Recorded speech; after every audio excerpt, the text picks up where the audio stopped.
¿Cómo están? Bienvenidos, bienvenidas a una nueva edición de Última Mirada acá por las pantallas de CNN Chile. Y el día de hoy vamos a hablar de diplomacia, de política exterior, de qué está pasando en el mundo y todo esto, si lo ponemos en contexto nacional, a raíz también de la inscripción oficial de Michelle Bachelet Geri, expresidenta de la República de nuestro país en 2 ocasiones, para competir por la Secretaría General de Naciones Unidas. Y el día de hoy conversaremos con Pablo Cabrera, quien está acá con nosotros en los estudios de CNN Chile, abogado, diplomático, ex embajador de múltiples países y bueno, y autor del libro La diplomacia tiene la palabra. Ayer, hoy y siempre, Pablo.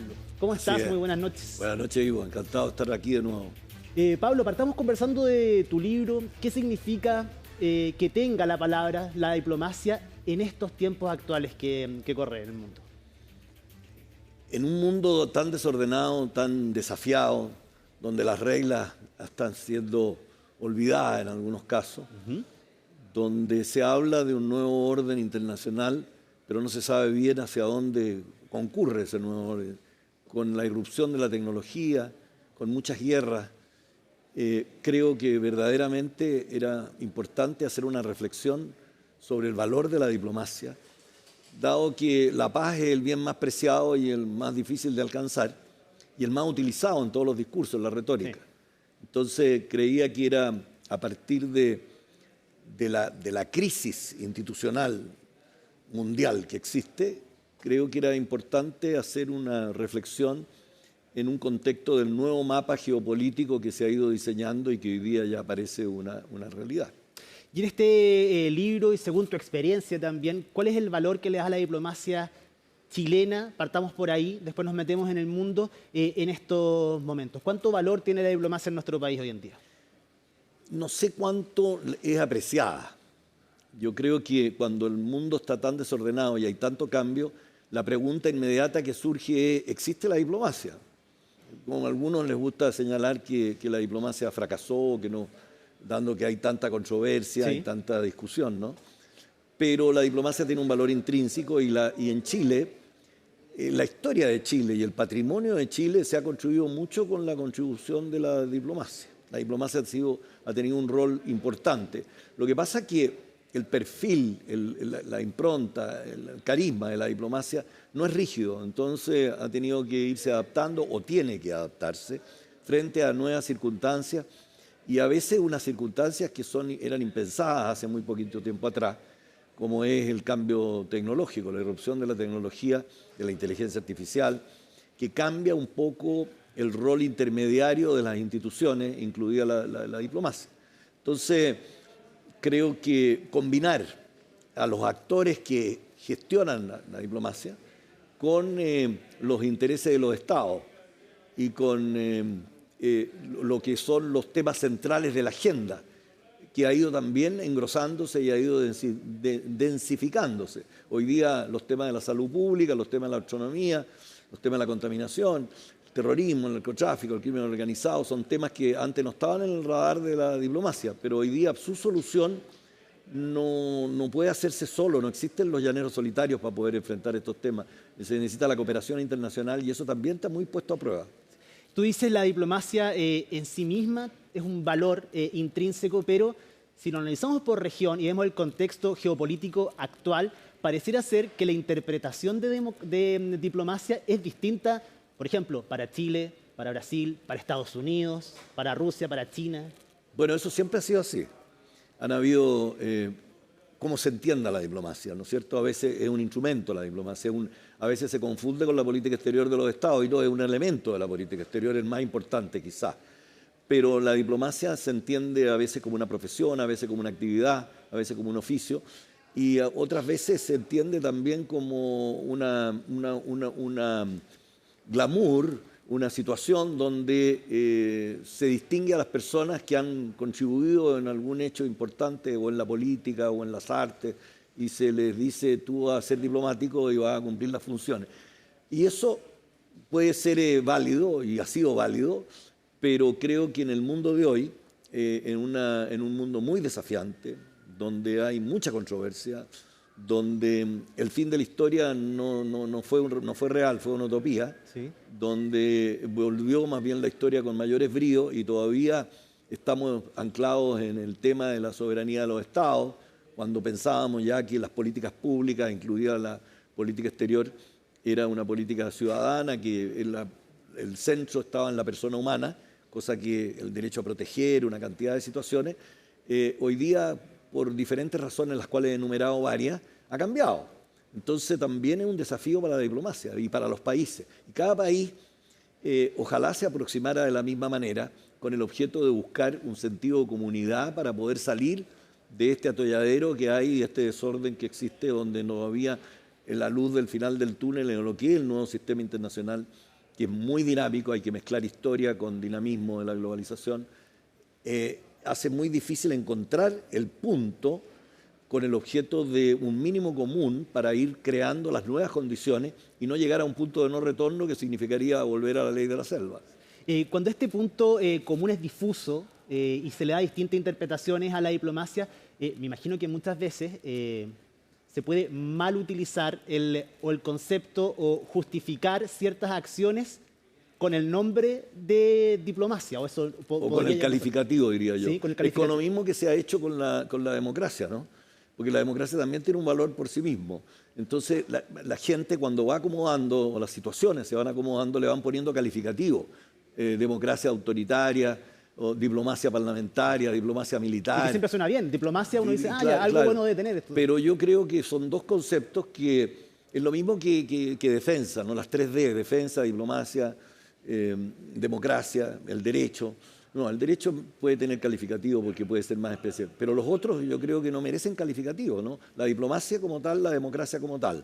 Entonces, creo que ahí es donde hay que ponerle acento para mirar verdaderamente y consensuar cuáles son los objetivos que tiene el país como el interés nacional, tanto internos como externos, porque la diplomacia sirve para los dos, los métodos, por lo menos los consuetudinarios y los tradicionales de la diplomacia, sirven para tratar los temas de crisis, temas de enfrentamiento, temas de controversia, y buscar un camino de entendimiento, y esta frase tan manía de hacer puentes, ¿no? Puentes de acercamiento, de amistad, de empatía, hoy día en los temas de empatía. Entonces, hay que empezar por redefinir algunos conceptos.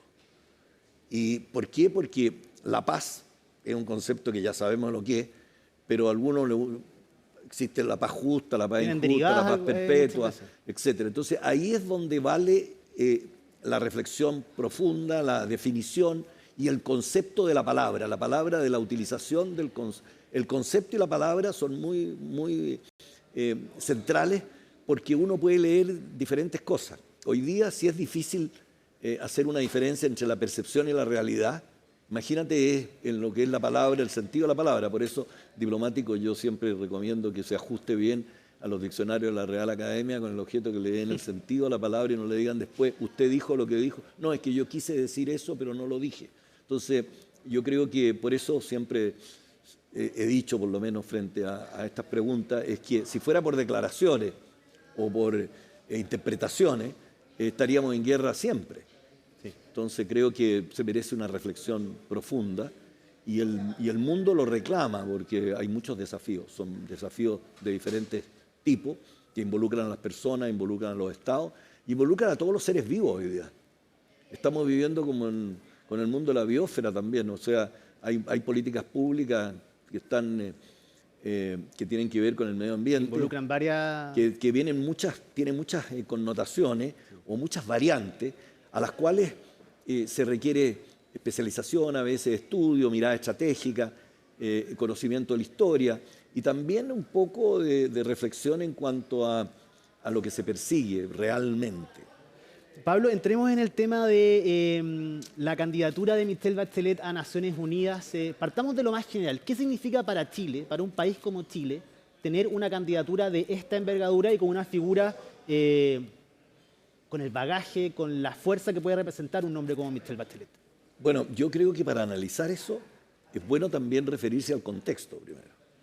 ¿Qué es lo que ha sido Naciones Unidas? ¿Cuáles son los desafíos de Naciones Unidas? ¿Qué es lo que es hoy Naciones Unidas? Entonces, obviamente, Naciones Unidas nace en 1945, después del fracaso, en el fondo, de la Liga de las Naciones, que es como al término de la Segunda Guerra Mundial, en beneficio de promover la paz y la seguridad internacional y no volver nunca, desterrar la guerra de la convivencia entre los estados. Y Naciones Unidas nace con una iniciativa conjunta muy potente donde Chile era parte, es miembro originario de Naciones Unidas.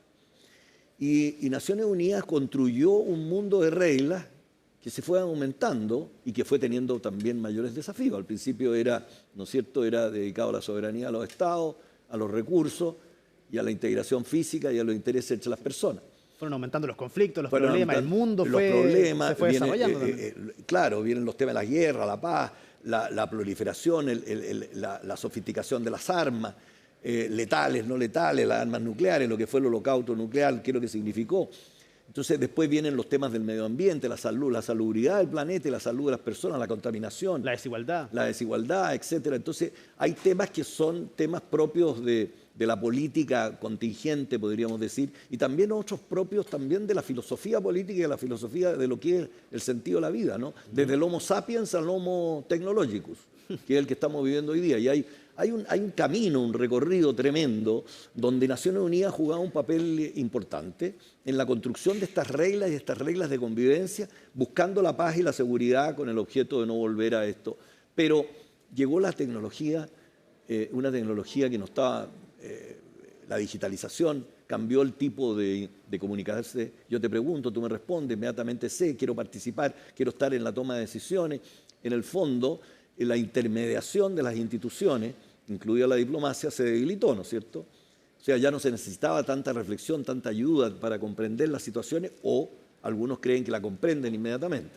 Entonces empezó a cambiar el escenario, y ese escenario se fue agrandando, y la combinación de la relación entre las personas, entre la percepción y la realidad, porque uno aprieta un botón y todo está al alcance de la mano. Y ahora con la inteligencia artificial. Claro, lo mismo para la guerra, apretar un botón y lanzar un misil, etcétera, etcétera. Entonces, todos los conceptos involucrados en Naciones Unidas están desafiados. Y están desafiados porque el sistema no dio abasto a la rapidez y a la dinámica de la globalización, es más lento. Y ponerse de acuerdo es más difícil todavía entre los países. Entonces, era muy honorífico ser secretario general de Naciones Unidas, el personaje que llevaba la carga de este mundo que se estaba construyendo, que era un cargo administrativo, porque a la larga son todos los países los que manejan Naciones Unidas, pero un cargo administrativo que lleva la representación y tiene también la capacidad de asesorar, importante, va allá de la representación, al Consejo de Seguridad, según la estructura de Naciones Unidas. Entonces, hoy día quizás esa figura es distinta, es mirada de manera distinta. ¿Por qué? Porque en mayor o menor medida los organismos internacionales están un poco congelados por los hechos, por las situaciones mundiales, por la situación no ha dado abasto a veces para responder a los desafíos y a las acuciantes necesidades de la sociedad. Entonces, la emergencia de nuevas culturas, la aproximación distinta a los temas. Habían culturas que habían prestado su contribución a la humanidad, pero que hoy día reemergen desde otra perspectiva. Entonces, crear condiciones de paz, de seguridad, con nuevas generaciones, con muchas nuevas generaciones. Sí. Antes era distinto la contabilización del tiempo incluso. La emergencia, como que reemerge esto de el oriente, el occidente, el norte y el sur, los puntos cardinales, quizás cómo enfrentar esas diferencias que son culturales, profundas, para poder buscar un mínimo común denominador, cuando todos quieren tener una participación. Entonces, ser hoy día secretario general de Naciones Unidas es una carga distinta o también una distinción distinta. Entonces, para Chile, que ha tenido una participación en los escenarios internacionales, ha tenido representantes importantes. Espacio, sí. Ha tenido jefe en el PNUD, ha tenido secretario general de la OEA 2 veces, o sea, ha tenido presidente en la LALC, en la UNCTAD, ha organizado reuniones internacionales importantes. Pero hoy día, cuando el sistema está desafiado, cuando el derecho es precario, cuando el sistema no responde bien en todo y se recurre también mucho al uso de la fuerza o a saltarse el derecho, yo diría que el principal desafío es conocer cuáles son las posibilidades, con qué se cuenta para poder entrar a una reforma de Naciones Unidas. ¿Qué papel podemos jugar nosotros en eso, más allá de la persona que se pueda elegir? Pero tenemos que tener claro que también cómo que queremos participar. Entonces, creo que se ha hecho una discusión muy rápida también, como todo hoy día. Sí. La inmediatez no permite una reflexión muy profunda. Cuando se están poniendo los candidatos encima. Entonces, se están poniendo los candidatos y seguramente van a venir candidatos de Europa, van a venir candidatos de África, van a venir candidatos de Asia, candidatos de Latinoamérica, de los cuales tendría que salir uno, o sea, tendrían que votar entre todos los países latinoamericanos. De acuerdo, sí. Ponerse de acuerdo y se ha dicho, como un acuerdo de caballeros, pero hoy día los acuerdos de caballeros, los gentleman agreement, que se llamaban los acuerdos de caballeros, a veces no se respetan de la misma manera, se ha dicho que sería el tiempo para la región de América Latina y el Caribe. La región de América Latina y el Caribe, y para una mujer se dice que hay como un consenso. un consenso por ahí. Pero justamente en América Latina y el Caribe tenemos que reconocer, lamentablemente, que el sentido de comunidad se ha perdido, ¿no? Tenemos bastantes diferencias más bien. La prueba está que van a haber como 7 u 8 candidatos. O sea, ya antes ese consenso que se daba entre 2 o 3 para poder votar, hoy día ya pueden haber 5 o 6. Y darle más fuerza a una candidatura. Claro, entonces algunos ya dan como un hecho que ya eligieron a Michelle Bachelet. Michelle Bachelet tiene todas las credenciales para ser secretaria general de Naciones Unidas. Eso no lo pone nadie, ningún chileno, porque ha sido presidenta 2 veces, ha tenido cargo allá, sí, etcétera, etcétera, más allá de si te guste, no te guste, su posición o no, pero credenciales tiene. O sea, no es advenediza en esto. Entonces, otra cosa es el proyecto, el programa, que eso todavía no se conoce. ¿Con quién va a llevar adelante esto? El tema de la reforma se ha hablado mucho, pero ahora se requiere la reforma. Estados Unidos, el país rector de la globalización principalmente, ha tratado de crear nuevas instancias internacionales, este nuevo grupo para la paz, que se decía que podía ser una alternativa a Naciones Unidas porque implicaba y conllevaba una crítica implícita contra el multilateralismo, entre comillas, woke, que significaba que Estados Unidos se sentía o se siente infiel a lo que ha logrado después de su contribución al sistema multilateral, en lo que se refiere a financiamiento, en lo que se refiere a implementación de programas, a personeros, a capacidad instalada para poder implementar programas. Ellos sienten que han contribuido más de lo que han podido recibir y se ha creado un multilateralismo que no les acomoda a lo que es su sentimiento. Y para ti, más allá de los nombres propios que compitan, en este caso nuestro país va a ser noticia todo este año el nombre de Michelle Bachelet, va a depender del programa también. Depende también de qué países se empiecen a sumar en este apoyo y la contribución que puedan hacer esos países. Exacto, y también aquí 10 días equivalen a 2 años antes. Entonces, de aquí al 11 de marzo, donde asume un nuevo gobierno, la discusión quizás lo que tenga algún sentido es que algunos hablan de política de Estado. Correcto. Y otros asimilan toda la política de Estado. Pero aquí claramente ha habido una diferencia entre la política de Estado propiamente tal y los lineamientos de la política exterior. Hay principios y lineamientos. Pero para ti, esta designación, esta inscripción, es de lineamiento. ¿Se enmarca dentro de una política de Estado o de un lineamiento? Bueno, si se hubiera enmarcado realmente en una política de Estado, hasta donde yo sé, por lo que se sabe, ¿sí? Debió haber habido una conversación, me parece un código natural. ¿Entre los presidentes? Entre los 2 presidentes, uno que se va y otro que llega, porque la campaña le tocaría al nuevo, ¿no? Sí. Entonces, si es una política de Estado, tendría que haber un consenso de esa naturaleza. Si no, lo dejamos en lineamiento de política exterior, no de principio. Y ese lineamiento de política exterior hay que ver verdaderamente cómo se plantea, cuáles son los otros candidatos, porque acuérdense que se habla además del veto, antes de la votación en la Asamblea. La Asamblea es primero, después el veto. Entonces, el veto no es solo Estados Unidos tampoco, son 5 países los que tienen derecho a veto. Y si tú miras la conformación de los 5 países y los candidatos, cualquiera de los 5 puede vetar a cualquiera, ¿no? Sí. Hay elementos como para pensar que se puede haber veto. Entonces, hay cambios también. El planteamiento, ¿tú hubieras pensado alguna vez que Gustavo Petro iba a ser recibido en la Casa Blanca cuando estaba incluso calificado como terrorista y no tenía visa para entrar a Estados Unidos? El mismo mes, de hecho. Claro, el mismo mes. Entonces, yo creo que es muy líquido, eso yo hablo en mi libro un poco, ¿sí? La liquidez del escenario, que no lo digo yo, también lo dice Bauman, etc. Todo es líquido. Hoy día uno piensa en la mañana, sale con una idea y en la tarde viene con otra. Entonces, de aquí, yo creo que el gobierno tiene razón, si ha sido como se ha dicho, ¿Sí? que ellos empiezan el 11 de marzo. El 11 de marzo empieza a ejercer el poder del nuevo gobierno. Si no se ha conversado esto, da motivo a esta discusión que al final del día saca el tema central de Naciones Unidas y el desafío de lo que es Naciones Unidas a la contingencia política. ¿Y eso lo enreda, esa postulación? Enreda, yo diría que enreda, no sé si enreda, pero por lo menos le pone una sombra a la imagen de Chile.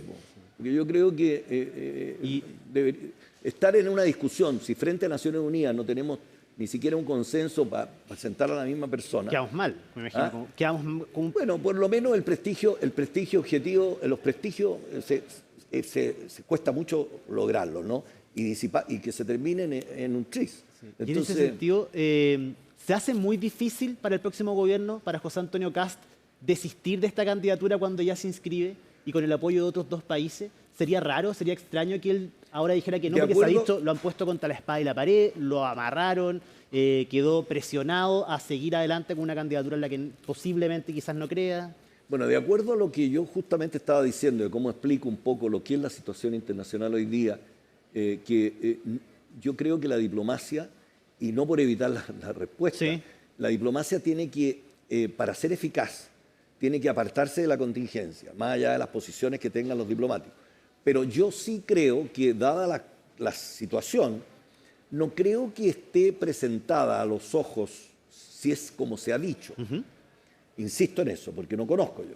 Si es como se ha dicho, no creo que esté afectando la política de Estado, porque no sería una política de Estado cuando a un mes de subir otro gobierno que va a llevar todo el peso de la candidatura o el trabajo de la candidatura no se haya conversado.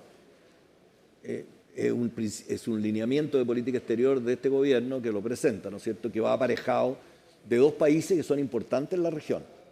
O sea, esto no va contra la persona. Yo estoy tratando de decir, de englobar el tema de lo que es Naciones Unidas hoy día, que está muy desafiada, que nosotros tenemos que hacer, yo incluso lo postulo en el libro, una necesidad de un reseteo de nuestro posicionamiento estratégico de cara a los desafíos que tiene el mundo hoy día y los que tenemos nosotros como país.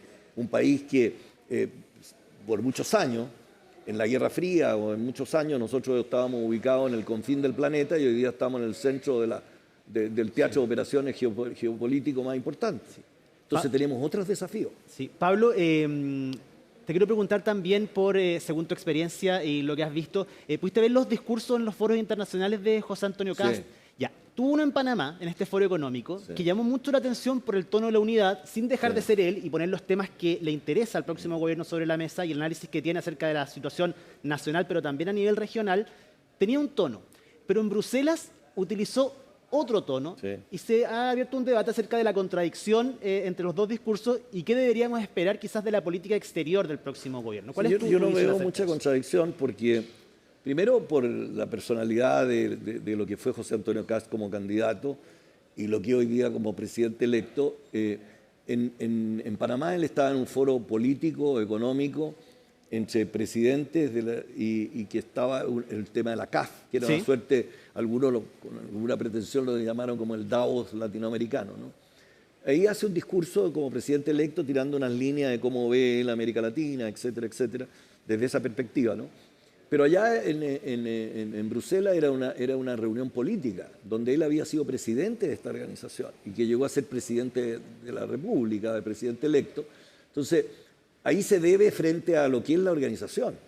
Entonces hace un discurso en línea con lo que ha sido esa organización. Eso no significa que eso afecte su gobierno de emergencia o los lineamientos Él como persona lo conocemos.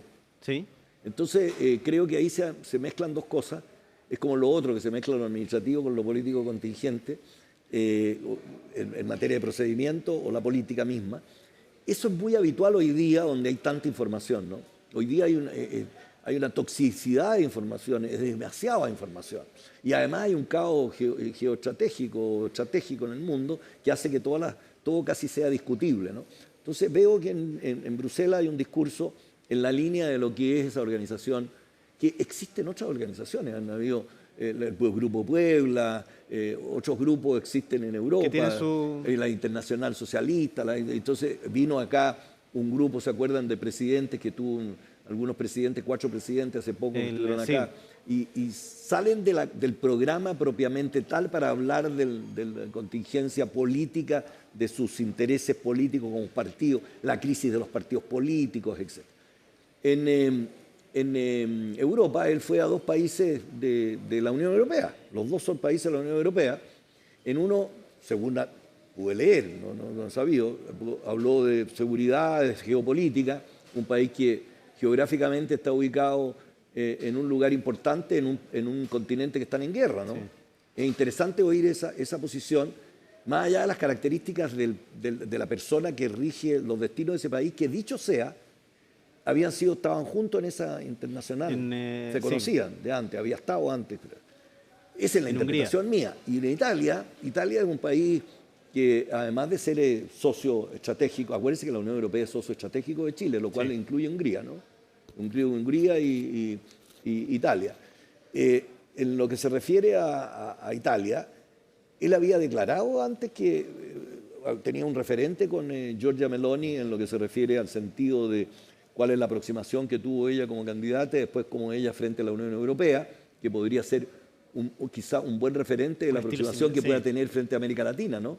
Frente a América Latina, donde se necesita un sentido de comunidad, un sentido de mirada estratégica común, porque nosotros, los chilenos, no solo somos latinoamericanos, geográficamente hablando y estratégicamente hablando, somos de la ribera del Pacífico, que es el teatro de operaciones más importante. Entonces, desde un punto de vista geopolítico, habrán oportunidades para ir a Europa de nuevo, pero no veo la contradicción en un foro político partidista propiamente tal, en el cual fue, y todavía no es presidente de la República, no ha iniciado su mandato, fue y dijo un discurso en ese contexto que ya conocíamos, sabíamos la idea que tenía de Italia, que haber ido a aprovechar a ir a Italia. O sea, y son los 2 países de la Unión Europea. Otra cosa es si la oportunidad de ir a uno o a otro, esas serán las prioridades que le dará ya como presidente en ejercicio. Pero creo, no por el hecho de que la diplomacia siempre está buscando puentes o tratar de equidistar, no, yo creo que aquí lo que hay que hacer es simplificar, hay que alivianar la carga, ¿no? Porque empezar un gobierno con los desafíos mundiales que tiene, con la necesidad el énfasis de la inversión, que lo ha puesto el propio presidente electo, ¿no? La calidad, incluso con el nombramiento del canciller, las características, ¿no? Eso es una cosa tremendamente importante, que son desafíos grandes.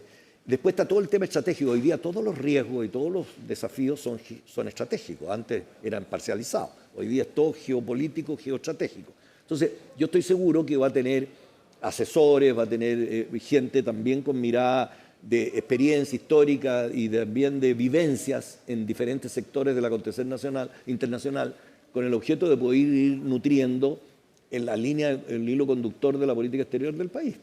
Pablo Cabrera, te quiero agradecer por haber venido el día de hoy acá a Última Mirada a conversar de estos temas que son tan contingentes y por supuesto queda para largo, así que vamos a volver a hablar, me imagino, durante los próximos meses. Y a ustedes les agradezco por habernos acompañado el día de hoy en esta edición de Última Mirada. Sigan en compañía de CNN Chile, que estén muy bien.